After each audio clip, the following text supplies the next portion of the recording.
بسم اللہ الرحمن الرحیم. اللہم صلی علی محمد وعلی آل محمد وبارک وسلم وصلی علیہ. محترم حاضرین و ناظرین، جیسے کہ آپ کو معلوم ہے، ہم سیرت انسائکلوپیڈیا کے حوالے سے ان تمام انبیاء کرام کا سب سے پہلے تعارف پیش کرتے ہیں جن انبیاء کرام نے حضور علیہ الصلاۃ والسلام کی دنیا میں آمد اور آپ کی بعثت اور اس کے بعد اعلان نبوت اور پھر آپ کے وصال مبارک تک مختلف واقعات زندگی کے متعلق واضح طور پر مختلف الہامی کتابوں میں اشارات ارشاد فرمائے. آج اس پروگرام میں ہم ابو الانبیاء حضرت ابراہیم علیہ الصلاۃ والسلام کے سب سے پہلے حالات زندگی سے متعلق کچھ معلومات حاصل کریں گے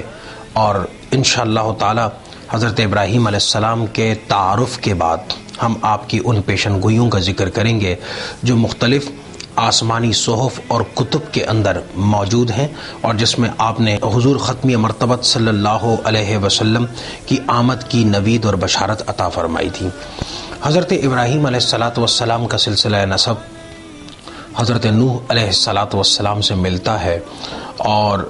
آپ کا نام ابراہیم اس کو مختلف زبانوں میں، مختلف لہجوں میں، مختلف طریقوں سے ادا کیا جاتا ہے.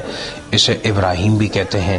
اسے ابراہام بھی کہتے ہیں، اسے ابراہیم بھی کہتے ہیں، اسے ابراہم بھی کہتے ہیں، اسے ابو ریحام بھی کہتے ہیں، اسے ابن رحیمن بھی کہا جاتا ہے. یہ مختلف لہجے ہیں، ان کی بولیاں ہیں اور اس میں موجود تلفظ ہیں جن کے ذریعے سے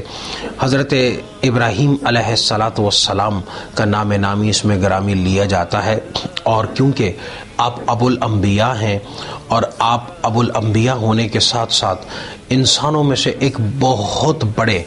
گروہ کے والد ماجد بھی ہیں، اس لیے دنیا کے تمام جتنے بڑے آسمانی مذاہب ہیں اور اس وقت 3 عیسائیت، یہودیت اور اسلام، تینوں مذاہب والے آپ کو نہایت قدر، منزلت، عزت اور تکریم کی نگاہ سے دیکھتے ہیں. آپ کا نام نامی اس میں گرامی جب بھی آتا ہے تمام کے تمام ان تینوں مذاہب کے ماننے والے اور ان کا مذہبی طبقہ وہ اپنا سر خم کر دیتا ہے، اپنے سر کو جھکا دیتا ہے آپ کی عزت اور آپ کی تکریم کے باعث. میں عرض کر رہا تھا کہ حضرت ابراہیم علیہ الصلاۃ والسلام کا تعارف آج ہمارا موضوع ہے. ابتداءً میں صرف ان کے نام نامی اس میں گرامی، اس کا معنی اور پھر آپ کی کنیت اور اس کی معنویت اور اس کے معنی کے حوالے سے مختصر ہم بات کریں گے. آپ کو ابراہیم کیوں کہا جاتا ہے؟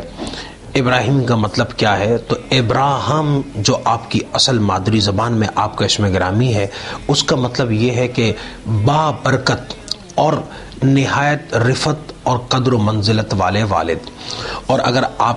کا نام ابو ریحام مان لیا جائے جس طرح کے بعض لغات میں ہے تو اس کا مطلب یہ ہوتا ہے کہ بہت بڑی اور کثیر تعداد میں لوگوں کے والد ہونے کے مقام کے حامل شخصیت، اور جس میں کوئی شک نہیں، جس طرح میں نے عرض کی کہ آپ ایک بہت بڑی خلق خدا کے والد بھی ہیں. اور یہ بھی کہا جاتا ہے کہ اصلاً یہ لفظ ابن رحیمن ہے کہ آپ بہت زیادہ شفقت والے اور مہربان والد تھے، کیونکہ آپ بچوں کے ساتھ بڑی محبت کے ساتھ پیش آتے تھے. اور اسی لیے آپ کے بارے میں آتا ہے کہ آپ اور آپ کی اہلیہ حضرت سارہ رضی اللہ تعالی عنہا دونوں آج بھی وہ تمام کے تمام بچے دنیا سے نہایت کم عمری اور کم صغری میں پردہ کر جاتے ہیں، ان کی کفالت پر رب تعالیٰ کی طرف سے مامور کیے ہوئے ہیں. تو یہ پس منظر ہے آپ کے نام نامی اسم گرامی کا. مختصراً آپ کی کنیت، اور وہ کنیت کیا ہے؟ ایک کنیت آپ کی ابو الضیفان ہے.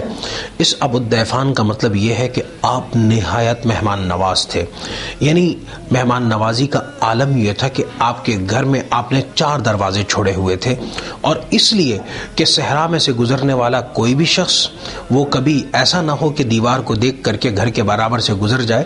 بلکہ وہ دروازہ دیکھ کر کے دروازے پر آئے، دستک دے اور اپنی ضرورت اور مراد کو پورا کر کے وہاں سے جائے. اور مہمان نوازی کا یہ عالم علم تھا، یہ آپ کا ترہ امتیاز تھا، آپ کی وصف خاص تھی کہ آپ مہمان نوازی میں اتنا زیادہ پسند کرتے تھے اس معاملے کو کہ لوگ آپ کے پاس آئیں اور آپ ان کی حاجت روائی فرمائیں، کہ آپ کے بارے میں آتا ہے کہ شاذ و نادر کبھی ایسا ہوا کہ آپ نے تنہا کھانا کھایا ہو،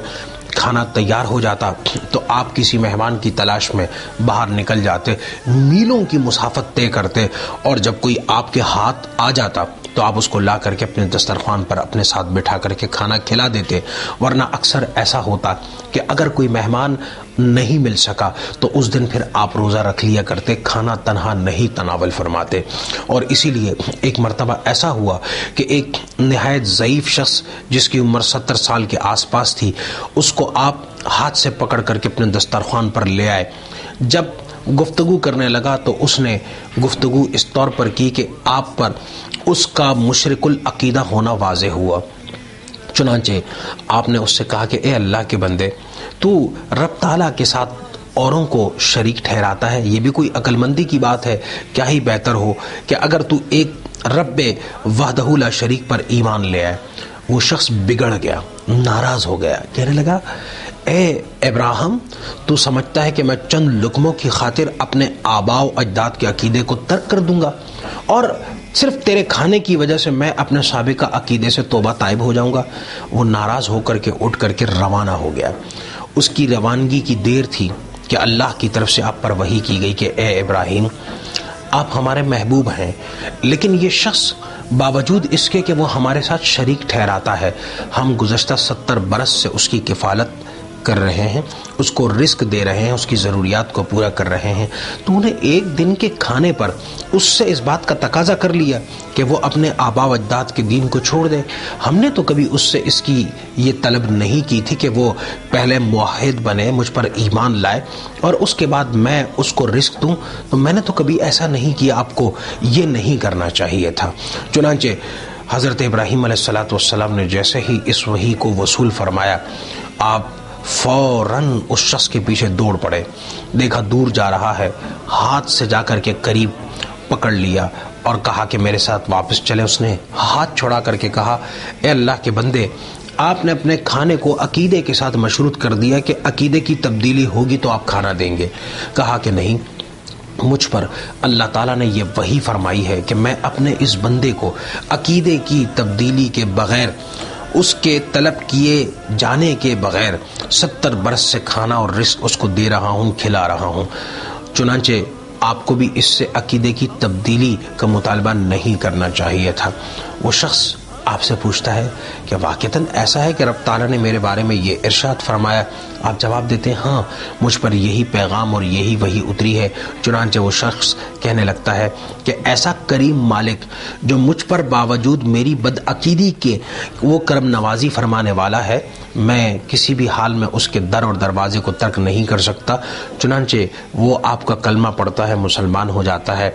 اور اس کے بعد آ کر کے آپ کے ساتھ آپ کے دسترخوان سے خوان نعمت کو چنتا ہے، کھانا کھاتا ہے آپ کے ساتھ اور چلا جاتا ہے۔ تو یہ آپ کی مہمان نوازی کا عالم تھا کہ آپ ذرہ برابر اس میں کسی لے تو لال سے کام نہیں لیتے کہ کوئی شخص دن میں آ رہا ہے، رات میں آ رہا ہے، کس وقت آ رہا ہے۔ اگر وہ آ رہا ہے آپ کے در پر تو وہ آپ کا مہمان ہے، آپ جہاں سے ہوتا اس کے لیے کھانے کا بندوبست کرتے، اسی لیے آپ کو ابو الضیفان، مہمانوں کی مہمان نوازی کرنے والے کے لقب سے، کنیت سے نوازا گیا۔